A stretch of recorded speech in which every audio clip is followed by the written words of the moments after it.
અને એને કારણે એક એવી ચર્ચા શરૂ થઈ છે કે શું ખોડલધામના ચેરમેન નરેશ પટેલ ફરીથી રાજકારણમાં એન્ટ્રી કરવાના છે, એટલે કોંગ્રેસવાળાઓ ત્યાં આગળ ખોડલધામ ગયા છે.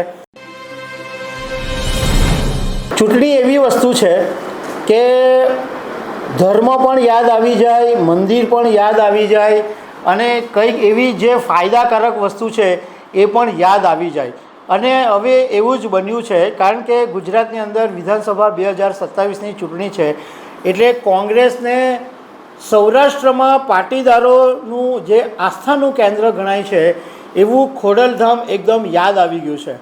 અને એને કારણે એક એવી ચર્ચા શરૂ થઈ છે કે શું ખોડલધામના ચેરમેન નરેશ પટેલ ફરીથી રાજકારણમાં એન્ટ્રી કરવાના છે, એટલે કોંગ્રેસવાળાઓ ત્યાં આગળ ખોડલધામ ગયા છે. આ બધા વિશે હું તમારી સાથે વાત કરીશ. મારું નામ રાજેશ શાહ છે અને તમે જોઈ રહ્યા છો ગુજરાતના સૌથી મોટા ડિજિટલ ન્યૂઝ પ્લેટફોર્મ ખબર છે.com. કોંગ્રેસના નેતાઓ સૌરાષ્ટ્રમાં પાટીદારોનું આસ્થાનું કેન્દ્ર અને ધાર્મિક સ્થળ જેને ગણવામાં આવે છે એવા ખોડલધામમાં માતાના શરણે પહોંચી ગયા છે અને ધજા ચડાવવાનો કાર્યક્રમ કર્યો છે. ગુજરાતના પ્રદેશ પ્રમુખ અમિત ચાવડા, પરેશ ધાનાણી, તુષાર ચૌધરી બધા જ મોટા મોટા નેતાઓ ખોડલધામ પહોંચ્યા છે અને ખોડલધામમાં ધજા ચડાવી છે. હવે નવાઈની વાત એ છે કે સૌરાષ્ટ્રની અંદર વર્ષોથી ખોડલધામ છે, પરંતુ કોંગ્રેસના નેતાઓને હમણાં એકદમ અચાનક ખોડલધામ યાદ આવી ગયું છે. ત્યારે સવાલ એ ઊભો થાય છે કે જે કોંગ્રેસ પાર્ટી અત્યાર સુધી ચૂંટણીમાં ઓબીસી, એસસી અને એસટી પર ફોકસ કરી રહી હતી, એ હવે આ મુદ્દાને હવે યુટર્ન માર્યો છે. એકદમ અચાનક કોંગ્રેસને ધાર્મિક મુદ્દો યાદ આવી ગયો છે. આવી બધી ચર્ચાઓ પણ શરૂ થઈ છે. અને સાથે સાથે ખોડલધામના ચેરમેન નરેશ પટેલ રાજકારણમાં જોડાશે એવી પણ એક ચર્ચા ઊભી થઈ છે.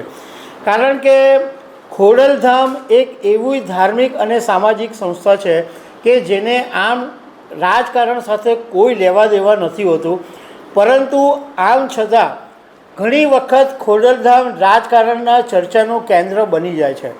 કારણ કે ખોડલધામના ચેરમેન નરેશ પટેલનું પાટીદાર સમાજની અંદર એટલું બધું વર્ચસ્વ છે કે ઘણી બધી વખત લોકો એવું માને કે નરેશ પટેલ આ પાર્ટીમાં જોડાશે, આ પાર્ટીમાં જોડાશે. અગાઉ તો એવું લગભગ ફાઇનલ જેવું થઈ ગયું હતું કે નરેશ પટેલ કોંગ્રેસમાં જોડાવવાના છે. ઘણી બધી વખત ભાજપના નેતાઓની સાથે ખાનગી મુલાકાત કરે ત્યારે એવું લાગે કે નરેશ પટેલ ભાજપમાં જોડાવાના છે.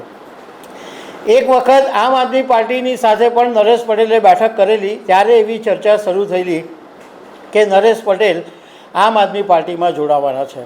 પરંતુ વાત ગમે તે હોય, ખોડલધામ ચર્ચાનો વિષય બને છે.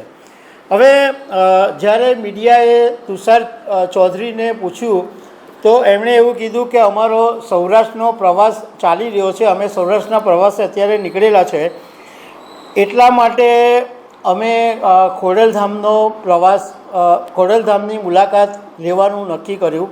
અને જ્યારે એમને નરેશ પટેલનો સવાલ પૂછવામાં આવ્યો તો એમણે એવું કીધું કે નરેશ પટેલ એવા નેતા છે કે જો નરેશ પટેલ રાજકારણમાં આવે તો ચોક્કસ ફરક પડે. કોંગ્રેસના નેતા લલિત વસોયાએ કીધું કે સૌરાષ્ટ્રમાં આંદોલનની શરૂઆત ખોડલધામના ધજા ચઢાવીને કરવામાં આવે એવી અમારી ઈચ્છા હતી.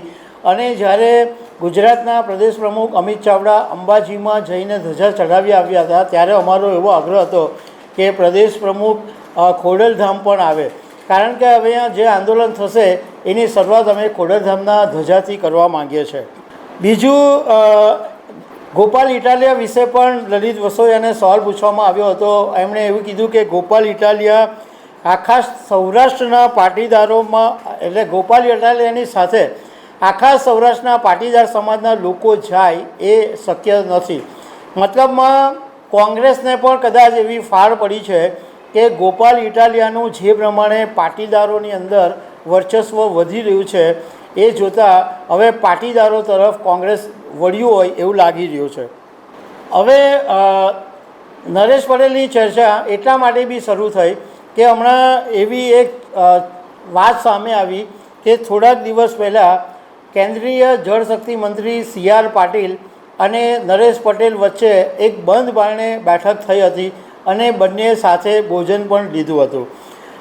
ભાજપના નેતા ભરત બોગરાએ એવું કીધું કે કોંગ્રેસ હંમેશા તકવાદી રહી છે અને ચૂંટણી આવે ત્યારે એમને મંદિર યાદ આવે છે. પણ આની અંદર મુખ્ય મુદ્દો એ છે કે પાટીદાર સમાજ કેટલો શક્તિશાળી અને વર્ચસ્વ ધરાવે છે એની આ સાબિતી છે. કારણ કે દરેક પાર્ટીને પાટીદાર સમાજની જરૂર છે. પાટીદાર સમાજને કોઈ અવગણી શકે એવું નથી. અત્યાર સુધી મોટે ભાગના જે પાટીદારો છે એ ભાજપ તરફી રહ્યા છે, પરંતુ છેલ્લા કેટલાક સમયથી પાટીદારોમાં નારાજગી પણ જોવા મળી રહી છે. અને આ વખતનું જે મંત્રીમંડળનું વિસ્તરણ થયું એમાં એ વાતનું ધ્યાને રાખવામાં આવ્યું છે. એટલે કોંગ્રેસને મોડે મોડે કદાચ એવું સમજાયું છે કે ધાર્મિક બાબતો તરફ જવું પડશે, પાટીદારોને જો ખેંચવા હશે તો ખોડલધામ જવું પડશે. એટલા માટે કોંગ્રેસ નેતાઓ ખોડલધામ પહોંચ્યા હોવાનું કહેવામાં આવી રહ્યું છે. તો દર્શક મિત્રો, આવી અનેક વાતો સાથે અમે તમને મળતા રહીશું. Thank you very much.